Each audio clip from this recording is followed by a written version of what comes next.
बिस्मिल्लाहिर्रहमानिर्रहीम। Ninth class और tenth class के स्टूडेंट्स, हमने पिछली क्लास में टॉपिक पढ़ा था रैशनल एक्सपोनेंट, ठीक है, और उससे मुताल्लिक़ा एक एक्सरसाइज की थी जिसका नंबर था 2.7। आज हम अपना अगला टॉपिक पढ़ेंगे और उससे मुताल्लिक़ा एक्सरसाइज करेंगे 2.8। मैं पहली क्लासेस में भी आपसे ये डिस्कस करता रहा हूँ कि मैथ में सिर्फ़ और सिर्फ एक्सरसाइज करना ही मकसूद नहीं होता, बल्कि हम टॉपिक को पहले समझते हैं कि उसमें मौजू क्या है। मैथमेटिक्स जो है वो मौज़ूआती है, ठीक है, सिर्फ सवालाती नहीं है, हम सिर्फ सवाल किए जाएं, ठीक है। तो आज का हमारा टॉपिक है सर्ड, ठीक है, SURDS, सर्ड्स, ठीक है। सर्ड से क्या मुराद होता है? ऐसा एक्सप्रेशन जिसमें कोई एक रेडिकल की साइन हो, यानी रेडिकल की साइन का मतलब होता है कोई एक अंडर रूट पाया जाए, ठीक है, ये अंडर रूट पाया जाता है, इसको हम कहते हैं सर्ड, ठीक है। लेकिन शर्त ये है कि ये जो नंबर है अंदर, ये परफेक्ट स्क्वायर ना हो, यानी अगर ये लिखा हुआ है √4 तो अब ये सर्ड नहीं है, ठीक है, ये सर्ड नहीं है क्योंकि ये एक परफेक्ट स्क्वायर है। परफेक्ट स्क्वायर में इसका स्क्वायर रूट ख़त्म हो जाएगा, ये अब रेडिकल नहीं रहेगा, ये क्या बन जाएगा, 2 बन जाएगा, ये एक जो है वो होल नंबर बन गया, ठीक है, या रैशनल नंबर बन गया, होल नंबर बन जाए या रैशनल नंबर बन जाए तो हम कहते हैं कि वो सर्ड नहीं है। रूट के साथ जो नंबर आपको लिखा हुआ मिलेगा वो क्या होगा, सर्ड कहलाएगा। अच्छा जी, अब सर्ड जो है वो ऑर्डर में होता है, ठीक है। ऑर्डर में होने का मतलब ये है कि मिसाल के तौर पर ये एक सर्ड है और यहाँ पर मैंने लिखा हुआ है n, तो हम बोलेंगे ये nth ऑर्डर का सर्ड है, ठीक है। किस ऑर्डर का सर्ड है, nth ऑर्डर का सर्ड है। जैसे मिसाल के तौर पर अगर मैं आपके सामने लिखूं 2 का स्क्वायर रूट, तो स्क्वायर रूट खुद यहाँ दरअसल 2 होता है, तो हम बोलेंगे कि ये जो है 2 ऑर्डर का सर्ड है, सही है, सेकंड ऑर्डर का सर्ड है। इसी तरीके से अगर लिखा जाए आपके सामने 3 और ये 9, सही है। अब आपके जहन में ये नहीं आना चाहिए कि जो 9 है इसको तो ये तो परफेक्ट स्क्वायर है, ये अगर 3 नहीं होगा तो ये परफेक्ट स्क्वायर होगा, अगर यहाँ 3 लिखा होगा तो फिर इसका मतलब है ये थर्ड ऑर्डर का सर्ड है, ठीक है। यानी ये दरअसल लिखा हुआ है 9 की पावर 1/3 और ये अब हल नहीं हो सकता, तो ये क्या है, ये सर्ड है, ठीक है। आप मेरी बात पकड़ पा रहे हैं? चीज़ें आसान हैं, थोड़ा सा आपको गौर करना पड़ेगा, ठीक है। लेकिन अगर यही लफ्ज़ यूँ लिखा जाए 27 और यहाँ 3, तो अब ये सर्ड नहीं है, इसलिए कि जब आप 27 को ऐसे लिखेंगे और 1/3 यहाँ लिखेंगे तो ये हो जाएगा 3 की पावर 3 और उसकी पावर 1/3, ये 3 से 3 कट गया, अब ये रेडिकल नहीं रहा, ये रैशनल हो गया, ठीक है। होना चाहिए इर्रेशनल, जबकि ये क्या बन गया, रैशनल बन गया। तो ऐसी सूरत में आपको कहा जाएगा कि ये जो नंबर आपके सामने लिखा हुआ है ये सर्ड नहीं है। सर्ड होने की शर्त ये है कि उसका जो जवाब होना चाहिए वो रैशनल नहीं होना चाहिए बल्कि इर्रेशनल होता है। मेरी पहली क्लासेस को जाके देखिए, उसमें मैंने रैशनल और इर्रेशनल को बहुत अच्छे तरीके से बयान किया है, ठीक है। तो ये बात आपने पकड़ ली। उसके बाद एक और टर्म यूज़ हो रही है, बाइनोमियल सर्ड, ठीक है, बाइनोमियल सर्ड। तो बाइनोमियल सर्ड से मुराद ये है कि मिसाल के तौर पर अगर आपके पास जो है वो जो स्टेटमेंट है या जो आपके पास टर्म है, मैथमेटिक्स में हम कहते हैं जो टर्म है वो 2 हिंसों पर मुश्तमिल है। जैसे ये लिखा हुआ है 2 + √3, तो अब ये दो चीज़ों पर मुश्तमिल हो गई, और इसमें एक चीज़ सर्ड भी है, अगरचे कि ये सर्ड नहीं है। इसको मजमूई तौर पर हम कहते हैं बाइनोमियल सर्ड। ठीक है, इसका नाम है बाइनोमियल सर्ड, ये आपको याद रखना है। ठीक है, चलें आगे चलते हैं। इसमें जो अहम बात है वो ये है कि अच्छा, बाइनोमियल सर्ड में ज़रूरी नहीं है कि सिर्फ एक पर ही रेडिकल हो। ऐसे भी हो सकता है कि ये √2 हो और ये +√3 है। ये भी दरअसल क्या है, एक बाइनोमियल सर्ड है। ठीक है, अच्छा जनाब, अब एक बात और आपको समझनी है कि अगर किसी बाइनोमियल सर्ड की साइन चेंज करके अगर हम एक और सर्ड बनाएं, ठीक है, तो ये जो सर्ड होगा ये इस सर्ड का कंजुगेट होगा। क्या होगा? स्पेलिंग में देख लेता हूँ, एग्जैक्ट स्पेलिंग क्या होनी चाहिए इसकी, CONJU, कंजुगेट। ठीक है, कंजुगेट किसे कहते हैं?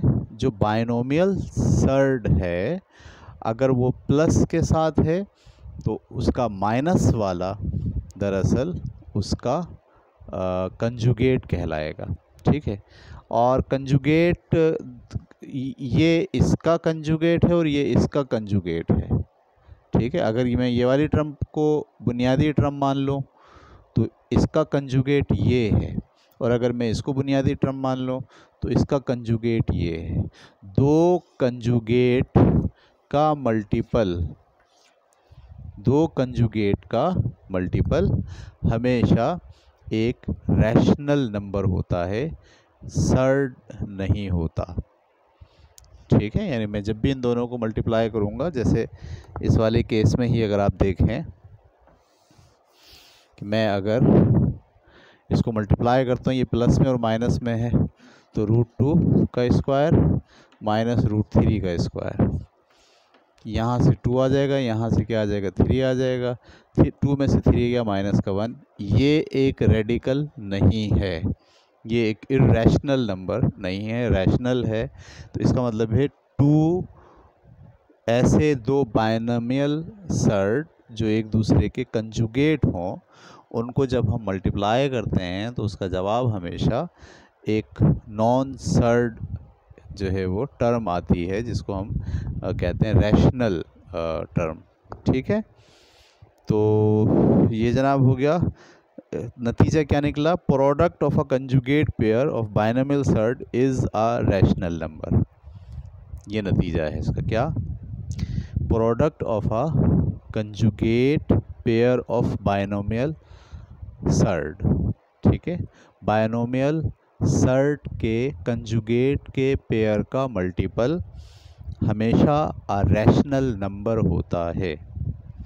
ठीक है, तो हमें जो एक्सरसाइज करवाई जाएगी अब 2.8 के अंदर, उसमें हमें दरअसल सर्ड दिए जाएंगे और कहा जाएगा कि इस सर्ड को आप रैशनलाइज कीजिए, यानी उसको रैशनल नंबर में कन्वर्ट कीजिए। बाज़ औक़ात पूरे सवाल को या पूरी टर्म को रैशनलाइज कीजिए, और बाज़ औक़ात सिर्फ़ और सिर्फ उसके डिनोमिनेटर को।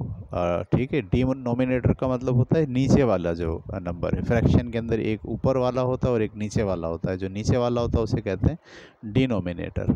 ठीक है, तो डिनोमिनेटर को बाज़ औक़ात कहा जाता है कि आप सर्ड से ख़त्म करके उसको रैशनल नंबर में कन्वर्ट करें, यानी उसमें रेडिकल ना हो।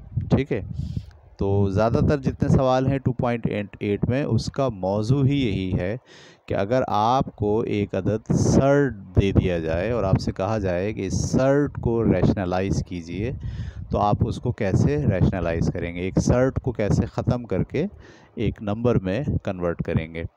और ऐसा ज़्यादातर आम तौर पर ऐसा होगा उस वक्त जब वो नंबर जो है वो डिनोमिनेटर के अंदर सर्ड होगा। ठीक है, आमतौर पर डिनोमिनेटर को ही कहा जाता है कि इसको ख़त्म कीजिए। ठीक है, ये था हमारा आज का टॉपिक। अब हम शुरू कर रहे हैं एक्सरसाइज 2.8। एक्सरसाइज 2.8 के अंदर जो 11 सवालात हैं। ठीक है, तो हम देखते हैं। सबसे पहले आप 11वां सवाल देख लें। सही है, जो टॉपिक मैंने पढ़ाया है उस पर 11वां सवाल पूरा उतर रहा है, वो हम देखते हैं। 11वें सवाल में कहा गया, पेज नंबर 48 पर हूँ मैं। Find the order of the surds. ठीक है, 11वें सवाल में क्या कहा गया है? Find the order of the surd. तो बड़ा आसान सा है सवाल। उसमें ये आपको नंबर दिए गए हैं 3√25। ठीक है, इस सर्ट का ऑर्डर क्या है? इस सर्ट का ऑर्डर है थर्ड ऑर्डर का सर्ट है। ठीक है, कौन से ऑर्डर का सर्ट है?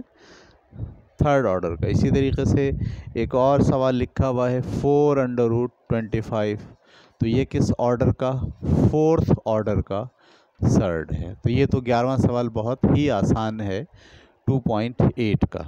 ठीक है, अब हम बाज़ाब्ता 2.8 का मुताल्ला करेंगे। 2.8 एक्सरसाइज है जिसमें हमें बहुत सारे सर्ट्स दिए जाएंगे और हम उन सर्ट्स को कन्वर्ट कर रहे होंगे रैशनल नंबर के अंदर। रैशनल नंबर किसे कहते हैं? वो नंबर जो पॉइंट में हो, जो फिक्स्ड हों, जो चलते चले नहीं जा रहे हों, उन नंबर्स को आप क्या कहते हैं?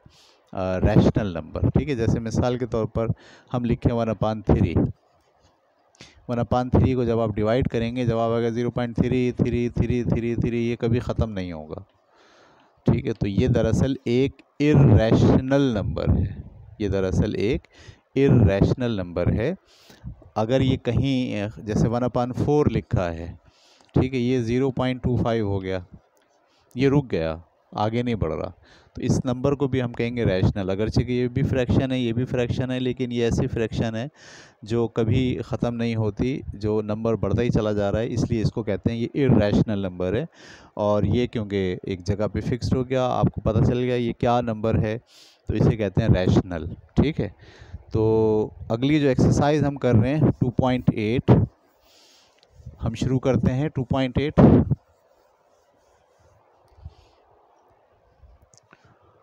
2.8 का पहला सवाल। ठीक है, क्या लिखा है सवाल वालों ने? पहले लिखते हैं rationalize the denominators of the following. नीचे वाले सवालात के डिनोमिनेटर को रैशनलाइज कीजिए। ठीक है, यानी उनके जो नीचे वाले फ्रैक्शन का जो निचला हिस्सा है उसमें सर्ड पाया जाता है, आप उस सर्ड को ख़त्म कीजिए। ठीक है, पहला सवाल मैं करता हूँ 1/2 + √3।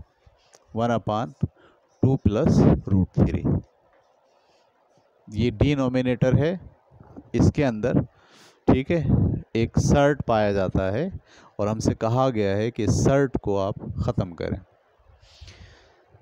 तो याद रखिए, सर्ट को ख़त्म करने के लिए हमने उसूल पढ़ा है कि जो बायनोमियल सर्ट होता है उसको उसका कंजुगेट से अगर उसको मल्टीप्लाई कर दिया जाए, ठीक है, उसके कंजुगेट से अगर उसको मल्टीप्लाई कर दिया जाए तो दो बायनोमियल कंजुगेट का प्रोडक्ट हमेशा रैशनल होता है, सर्ड नहीं होता।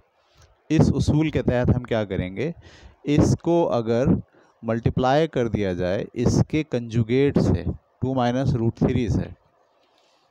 अच्छा, ये मैंने जब नीचे इसको मल्टीप्लाई किया तो इसको बैलेंस करने के लिए ऊपर भी मल्टीप्लाई करना पड़ेगा 2 - √3, ताकि ये दोनों आपस में कैंसिल हो जाएं, बात यहीं आ जाए। तो ये हमने यहाँ क्यों लगाया? ठीक है, ये इसका कंजुगेट क्यों लगाया हमने? क्योंकि हम जानते हैं कि दो बायनोमियल सर्ट के कंजुगेट को जब भी मल्टीप्लाई करेंगे जवाब हमेशा रैशनल नंबर आएगा। और नीचे वालों को हम कर रहे हैं इसलिए कि उन्होंने कहा है डिनोमिनेटर को आपको रैशनलाइज करना है। ठीक है, तो मैं इसको हल करता हूँ। इसको जब मल्टीप्लाई करेंगे 2 - 3 ऐसे आ जाएगा। ठीक है, अब इसको हम मल्टीप्लाई कर रहे हैं। मल्टीप्लाई करने का एक तरीका तो ये है कि मैं 2 से पहले दोनों को मल्टीप्लाई करूं और 3 से फिर दोनों को मल्टीप्लाई करूं। यूँ भी कर सकते हैं 2 × 2 = 4, 2 को मल्टीप्लाई करेंगे इससे, ये बाहर वाले से मल्टीप्लाई होगा, याद रखिएगा। ये जो अंदर 3 है इससे मल्टीप्लाई नहीं होगा, बल्कि पावर की बात नहीं कर रहा मैं, ये जो बाहर 1 है इससे मल्टीप्लाई। तो 2 1 जा 2, ठीक है, ये जो 1 इसके साथ लगा हुआ है, ये मैं उसकी बात नहीं कर रहा, किस ऑर्डर क्या है, ऑर्डर से नहीं, बल्कि इसके जो मैग्नीट्यूड है 1 उससे मल्टीप्लाई कर रहा हूँ। 2 1 जा 2√3, तो हमने इससे मल्टीप्लाई कर दिया दोनों को। अब हम इससे मल्टीप्लाई करेंगे, जब इसको इससे मल्टीप्लाई करेंगे तो ये जो है वो रेडिकल है, ये बग़ैर रेडिकल है, बग़ैर रेडिकल वाला बग़ैर रेडिकल वाली जगह से मल्टीप्लाई होगा। 2 1 जा 2 प्लस का और √3, ठीक है। इसी तरीके से 3 को 3 से मल्टीप्लाई करेंगे, जवाब क्या आएगा 9, √9। अगले स्टेप में आप देखिए ये दोनों कैंसिल हो जाएंगे, क्योंकि माइनस का 2√3 है और ये प्लस का 2√3 है, ठीक है। और आपके पास 2 माइनस का √3 ऐसे आ गया, और अगले स्टेप में आपने लिखा है ये वाला 4, और माइनस का 9 का स्क्वायर रूट क्या होता है 3 होता है, ठीक है। यहाँ से आप 4 में से 3 माइनस करेंगे तो जवाब क्या आ जाएगा 1। तो अब आप देखिए कि डिनोमिनेटर में पहले सर्ट था, हमने इसको कंजुगेट के प्रोसेस से गुजारा, प्रोडक्ट किया कंजुगेट को, तो अब 4 में से 3 चला गया, नीचे क्या आ गया 1। अब डिनोमिनेटर में कंजुगेट नहीं है, सॉरी सर्ट नहीं है, बल्कि ये एक रैशनल नंबर है। सवाल में हमसे यही कहा गया था कि डिनोमिनेटर को रैशनलाइज कीजिए। इस तरीके से हम नीचे वाले को रैशनलाइज करते हैं, उसका सर्ट जो है वो ख़त्म करते हैं, यानी उसके रेडिकल को हम ख़त्म करते हैं। जो स्क्वायर रूट का जो निशान है उसको नीचे से ख़त्म करना, ये इस पूरी एक्सरसाइज के अंदर आपको करना पड़ेगा, ठीक है। इसको उतार लीजिए। ओके, अब हम करने जा रहे हैं अगला सवाल। अगले 2 सवाल भी बिल्कुल ऐसे ही हैं, मैं आपको करा देता हूँ, ठीक है। दूसरा सवाल मैं आपको करा देता हूँ, तीसरा सवाल आप खुद कीजिएगा, ठीक है।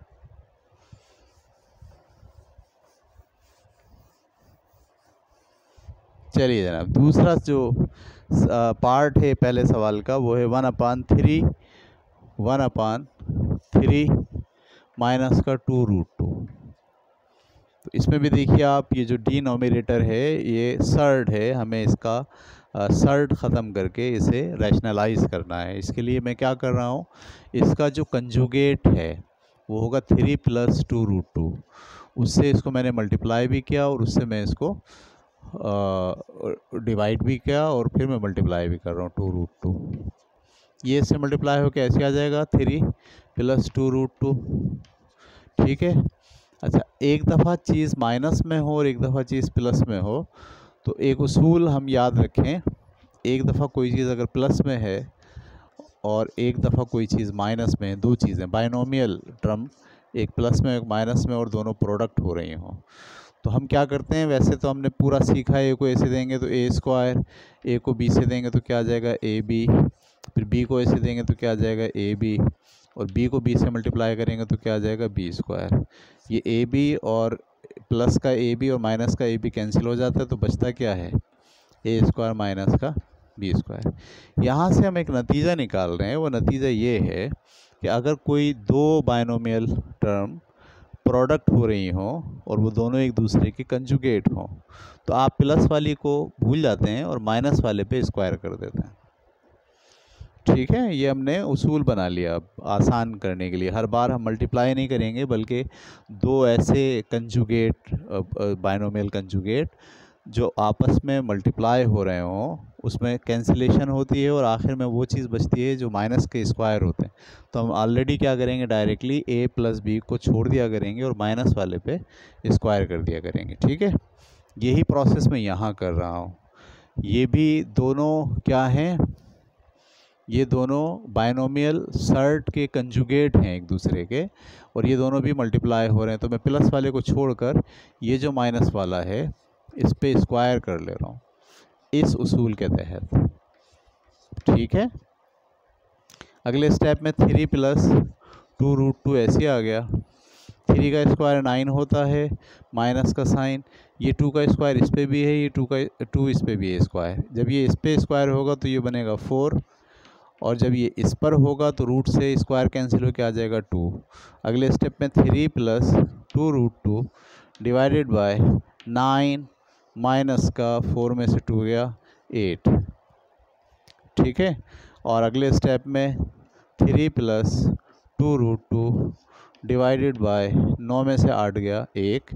और अब आप देखिए जो नीचे 1 है ये दरअसल सर्ड नहीं है, बल्कि ये एक रैशनल नंबर है, ठीक है। इसका तीसरा सवाल, पार्ट 1 का तीसरा आप खुद करेंगे, ठीक है। मैं यहाँ बोर्ड पर लिख दे रहा हूँ तीसरा सवाल। सवाल है 1/5 + 2√6, 1/5 + 2√6, ठीक है। वीडियो को रोकिए और रोककर ये वाला सवाल हल कीजिए। 1/5 + 2√6 ये वैसे ही होगा, इसका भी आपको कंजुगेट से इसको मल्टीप्लाई करना है, डिवाइड करना है, और फिर प्लस वाले को छोड़कर माइनस वाले पे स्क्वायर करना और उसको हल कर लेना है, ठीक है।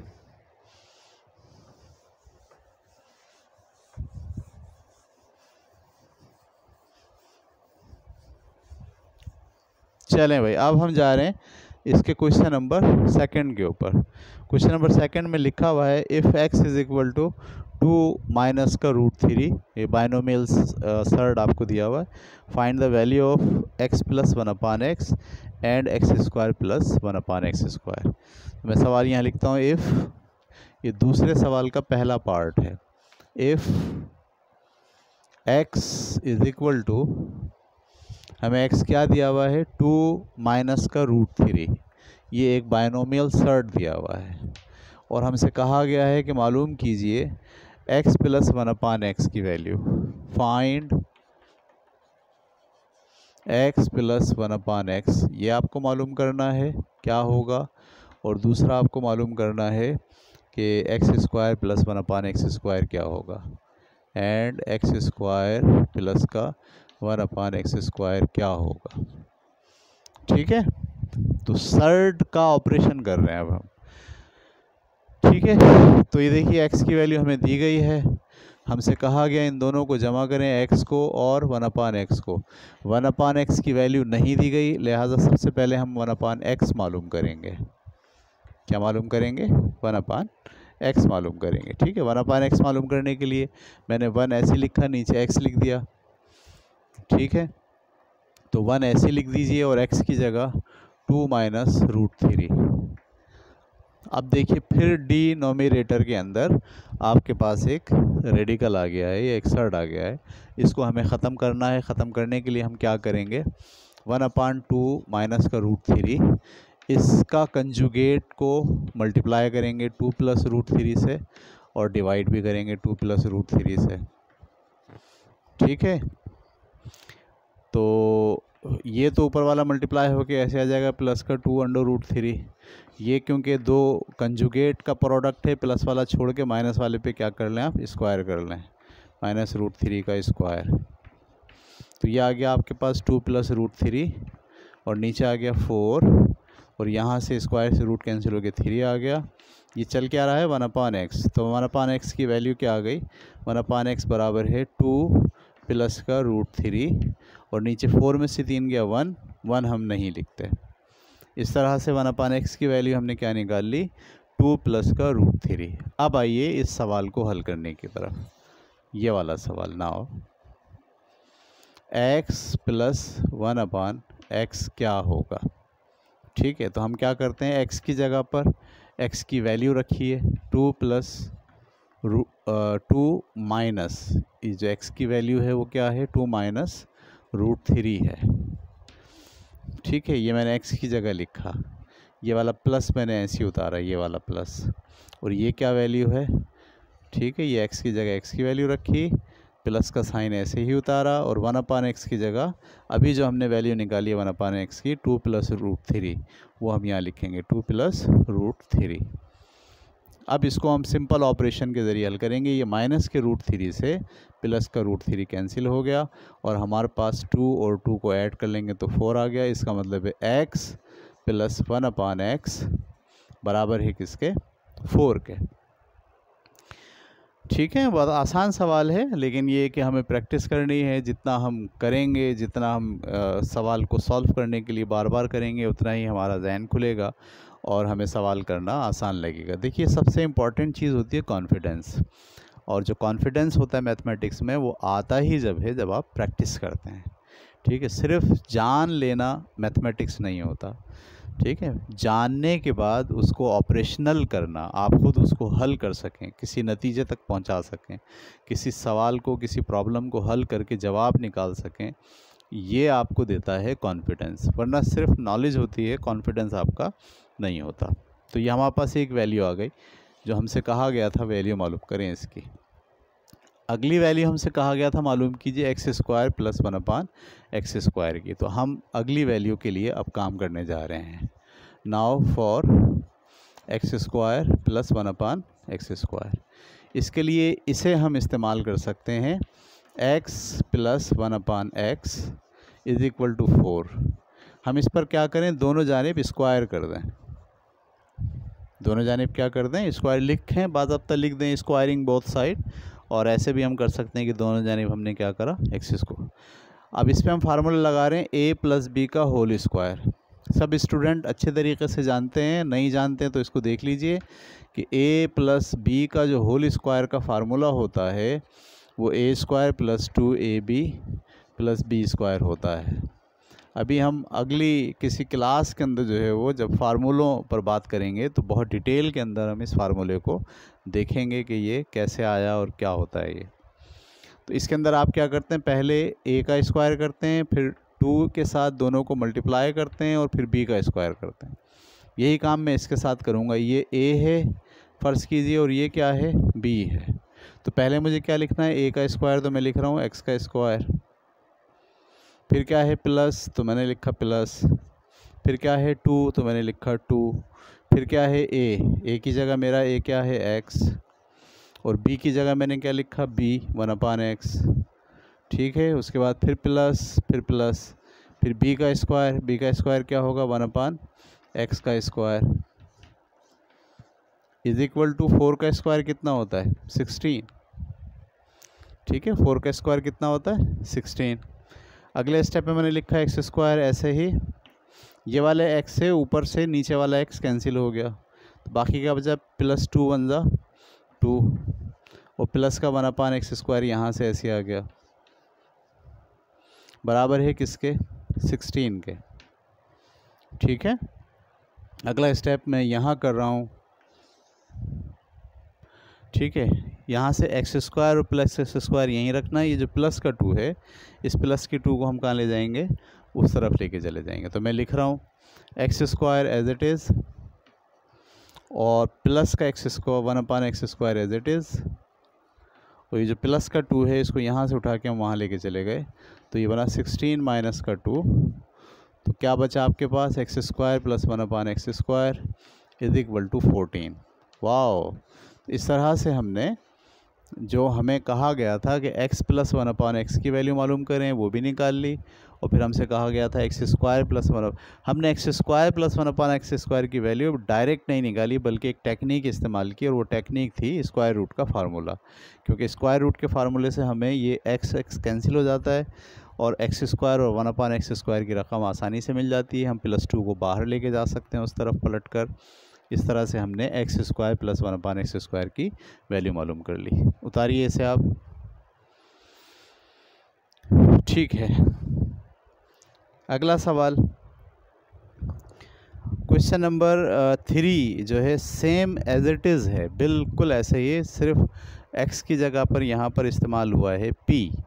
ठीक है, तो आप तीसरे सवाल को खुद करने की कोशिश कीजिए। अभी वीडियो को रोकिए, तीसरा सवाल लिखिए और तीसरे सवाल को बिल्कुल ऐसे ही कीजिए जैसे सारे स्टेप्स मैंने किए हैं। ठीक है, अब हम जा रहे हैं क्वेश्चन नंबर 4 की जानिब।